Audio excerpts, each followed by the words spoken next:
நவாடெக் இல் சைபர் பாதுகாப்பு குழு நிறுவனத்திலே முழுமையான பயங்கரவாதம் ஸ்கேன் செய்ய தயாராக இருந்தது. அவர்களின் இலக்கு தெளிவாக இருந்தது: தாக்குதலாளர்கள் பயன்படுத்தக்கூடிய மறைமுகமான பலவீனங்களை கண்டுபிடிக்க. ஆனால் அவர்கள் தொடங்குவதற்கு முன் ஒரு முக்கியமான கேள்விக்கு பதில் தேவைப்பட்டது: எந்த அமைப்புகள் ஸ்கேன் செய்யப்பட வேண்டும்? பாதுகாப்பு தலைவரான ராகுல் தனது குழுவை ஒன்று சேர்த்துவிட்டு தங்களின் செயல்முறையை விளக்கினார். டேட்டா கிளாசிபிகேஷன் முதலில் அமைப்புகளை அவை கையாளும் தரவின் வகை அடிப்படையில் பிரித்தனர். வாடிக்கையாளர் தரவுத்தளங்கள் தனிப்பட்ட மற்றும் நிதி தகவல்களை கொண்டிருந்ததால் அவை உயர் முன்னுரிமை பெற்றன. அதே சமயம் டெவலப்மெண்ட் சர்வர்கள் போலியான டம்மி தரவுகளை கொண்டிருந்ததால் அவை குறைந்த முன்னுரிமை பெற்றன. ஐடென்டிஃபையிங் பப்ளிக் எக்ஸ்போஷர் அடுத்ததாக இணையத்தில் பொதுவாக காணக்கூடிய அமைப்புகளை குழு மதிப்பீடு செய்தது. நிறுவனத்தின் இணையதளம் மற்றும் இமெயில் சர்வர்கள் பொதுமக்களுக்கு திறந்திருந்ததால் அவை வெளிப்புற தாக்குதல்களுக்கு அதிக ஆபத்தாக இருந்தன.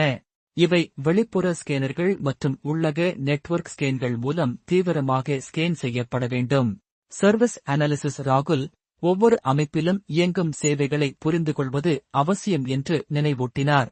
காலாவதியான மென்பொருள்கள் அல்லது தேவையற்ற சேவைகள் இயக்கப்படும் சர்வர்கள் சாத்தியமான குறைபாடுகளாக அடையாளம் காணப்பட்டன.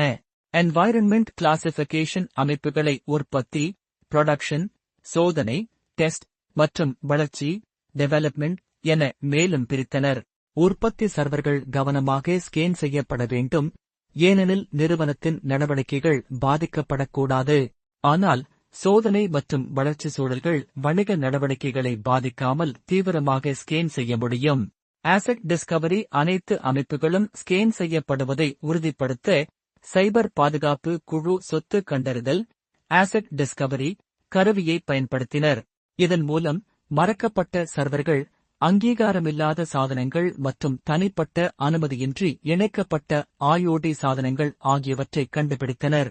கம்ப்ளையன்ஸ் ரிக்வயர்மெண்ட்ஸ் நவாடெக் நிறுவனம் நிதி தரவுகளை செயலாக்குவதால் PCI DSS payment card industry data security standard விதிமுறைகளை பின்பற்றியது. இந்த நியமங்கள் வழக்கமான ஸ்கேன்கள் மற்றும் கண்டறியப்பட்ட குறைபாடுகளின் விரைவான சரிசெய்தல்களை கட்டாயமாக்கின. கன்க்ளூஷன் நவாடெக் நிறுவனம் முறையாக ஸ்கேன் இலக்குகளை அடையாளம் காட்டி எந்தவொரு அமைப்பும் பார்வைக்கு புறம்பாக இருக்காததை உறுதிப்படுத்தியது. ராகுல் தலைமையிலான குழு முக்கியமான குறைபாடுகளை கண்டறிந்து இது சாத்தியமான சைபர் தாக்குதல்களை தடுப்பதற்கும் தடுப்புத் திட்டங்களை வலுப்படுத்தவும் உதவியது. தொடர்ச்சியான கண்காணிப்பு மற்றும் நேர்மையான ஸ்கேனிங் முறைகள் மூலம் நவாடெக் மாறிவரும் அச்சுறுத்தல்களுக்கு எதிராக தயார் நிலையில் இருந்தது.